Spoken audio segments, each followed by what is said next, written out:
ये दोस्त थी, हुसन उसका नाम था। ये दोनों ही मेरे साथ रहती थी। अचानक एक आमिल ने पढ़ाई के जरिए मुझ पर ना हमले की कोशिश की। वो हुआ यूँ था कि 3-4 आमिलीन को मैंने फारिग किया तो उनकी पढ़ाइयाँ ले लेती और गुस्सा निकाल रहे थे। अचानक मैंने देखा कि मैं डबल स्टोरी पे सोया था। नीचे से मुझे महसूस कि सीढ़ियों पर कोई बंदा आ रहा है। फिर उसने नीचे सीढ़ियों पर दरवाज़ा भी खोला, दरवाजे खुलने की आवाज़ भी आई। फिर जिस तरह फर्श के ऊपर बंदा चलता है, आवाज़ भी मैं सुन रहा हूँ।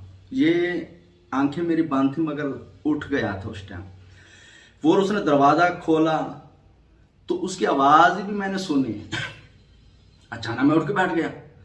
फिर मैं अचानक ऐसे मुझे महसूस हुआ, आवाज़ सुनाई दी कि बंदा पीछे भाग रहा है। इतनी देर में ये भी उठ गई। तो मैंने फिर पढ़ाई की, बुजुर्गों को बोला, मैंने कहा ये कौन था?